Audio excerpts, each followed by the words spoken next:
Hey guys, welcome back to the week that was. The Canucks just wrapped up their third week of the season. They played both Washington and Detroit this past week. They lost both their games.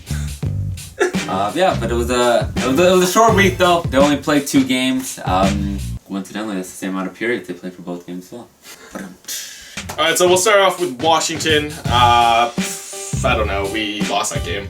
We did. Another third period loss, third period collapse. Yeah, not much left to say about that one.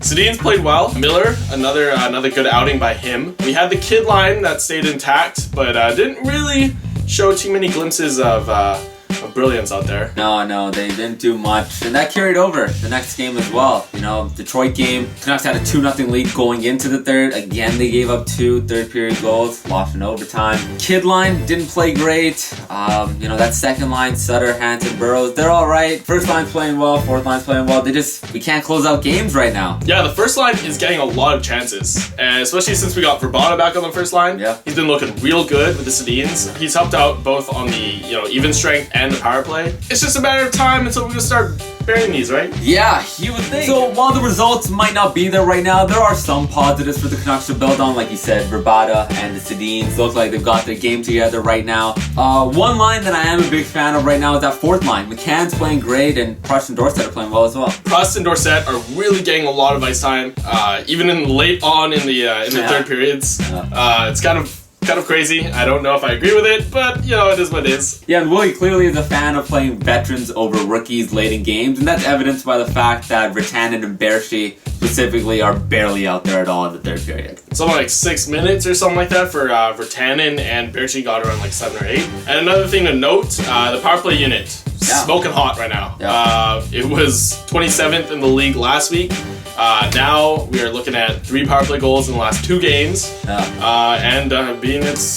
Can't complain about that. And the thing that's really impressive about it is the fact that our second power play unit got both their goals against Detroit, Tanev and Sutter. So it's not just the Sedins doing the heavy lifting there. And speaking of the second unit, my boy Ben Hutton. Yeah. Keeping that video point streak alive. Each week now. Yep. Point. So he has 3 points on the season, and was even named 4 points? Does he have 4 points? Sorry, he has 4 points. I was just counting the videos. Yeah, I think he has 4 points. And he was also named to the All-Calder, NHL.com All-Calder team on the first power play unit. Or on the first defensive unit.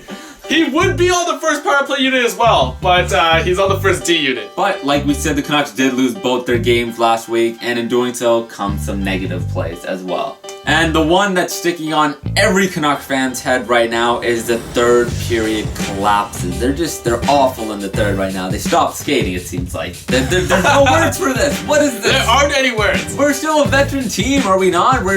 Yeah, it was especially evident in that Detroit game. We were dominating for 2 periods. And then all of a sudden they just kind of fell asleep in the third period, and next thing you know, we lose in overtime. 3-on-3 is just our nemesis. Yeah, so the Canucks are 0-3 now in 3-on-3. That's a lot of threes. But yeah, for whatever reason, they just can't seem to figure it out, The Sedins, you would think they're made for 3-on-3, but with some missed opportunities, some ill-advised changes, some poor decision-making, that has led us to our current record of 3-2-3. I know, man. I know. But let's put that week behind us. Got 3 games up on the dock.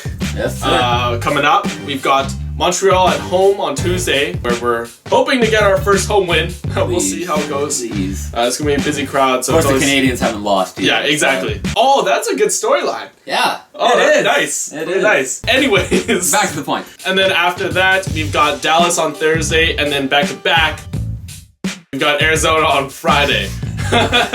So that is what the week is looking like. We're going to hope that the Canucks bounce back here. Yeah. Maybe we're going to see Richard Bachman one of these times. Maybe. Miller's started all 8 games. He's one of 4 goalies who've done that so far.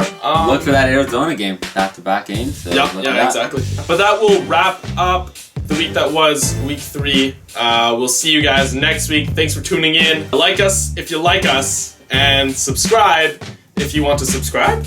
That's the thing. All right. All right. Peace.